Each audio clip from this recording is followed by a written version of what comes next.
If you're reading through the Gospels enough, you might be asking yourself the question, does Jesus hate rich people? I mean, if you look in Luke chapter 6, he says some pretty strange stuff here.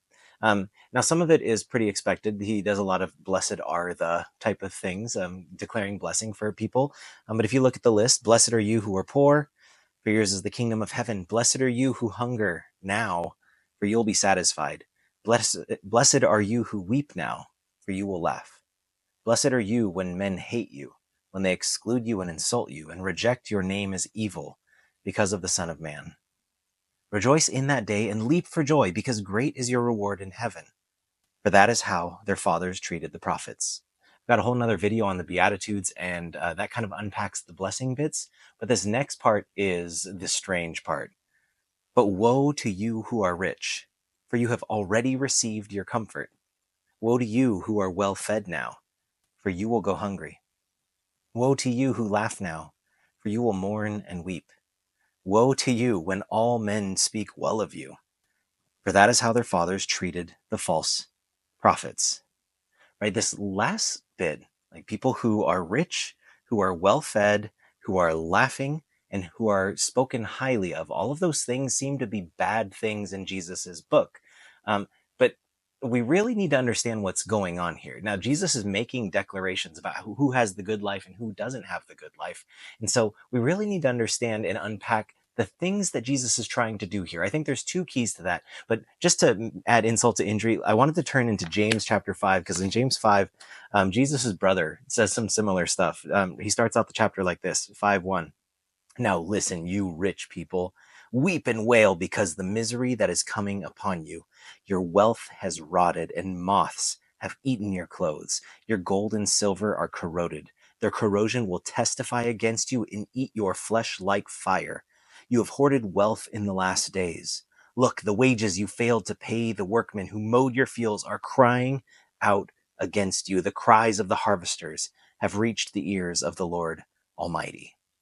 See, in the beginning of James chapter 5, you kind of get like another one of those vibes that Jesus is giving. Do they hate rich people?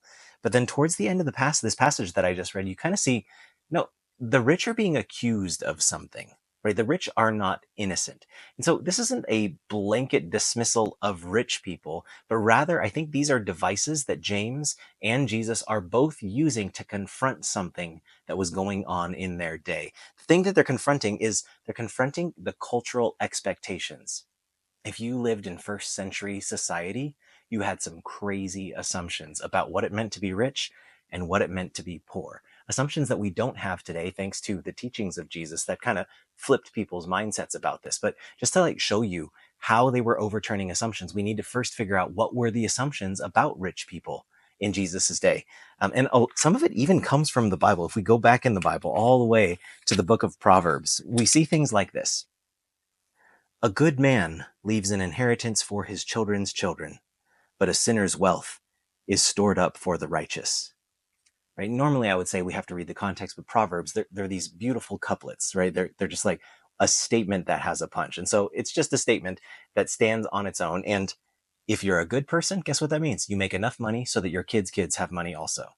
And if you're a bad person, guess what? Your wealth is going to go to the good people. You see the assumption there?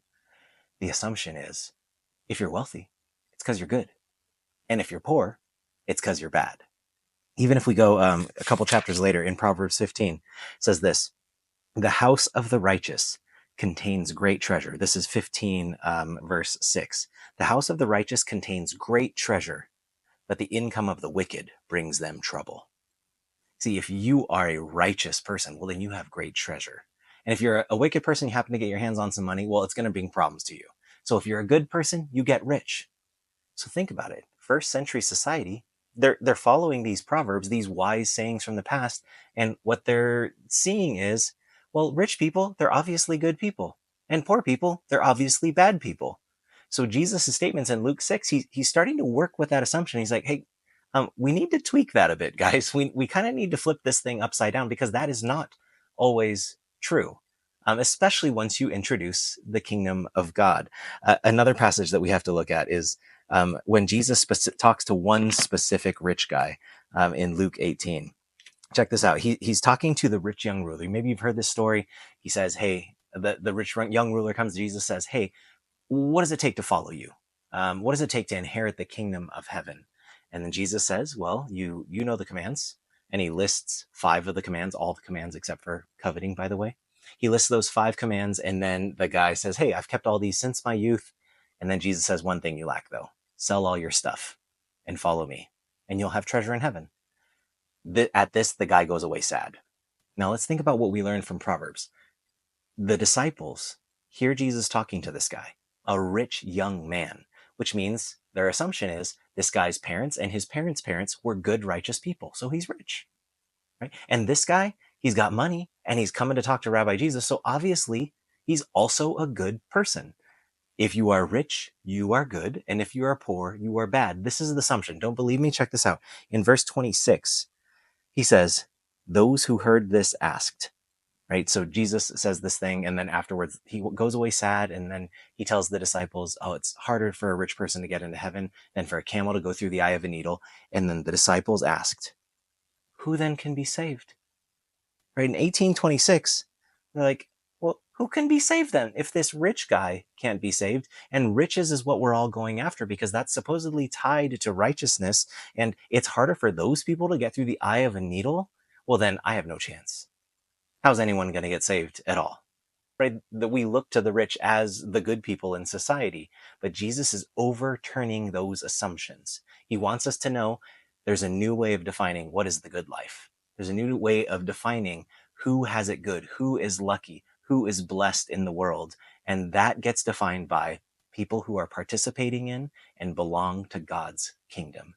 Those who have turned their lives over to the rule of God in their lives. That's what it means to have a blessed life.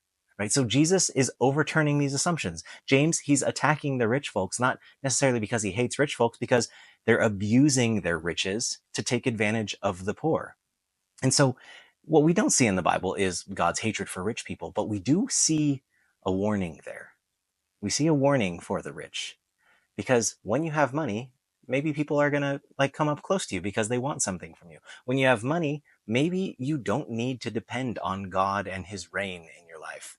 If your fridge is filled with food, it's really hard to sincerely pray things like, give us this day our daily bread, when you have 15 days of bread stored in the fridge or the freezer, right? When you have canned foods, when you have access, when you have a full bank account so you can get whatever food you want, to rely on God to say that you are actually the true source of my nourishment. You're the real source of every good and perfect gift.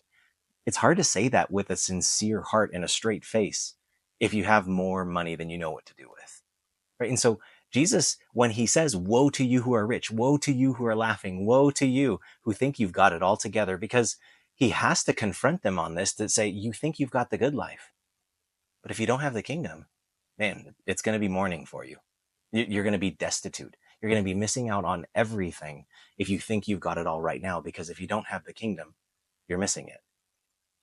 Jesus not only is overturning the assumptions, but he invites people into this new type of kingdom right before he goes into Jerusalem.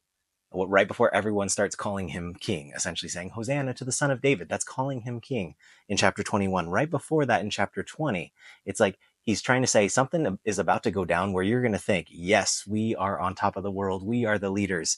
In verse 24, it says he has to confront, verse 25, he has to confront James and John, who are asking him who can rule with him. And he drops this line on them.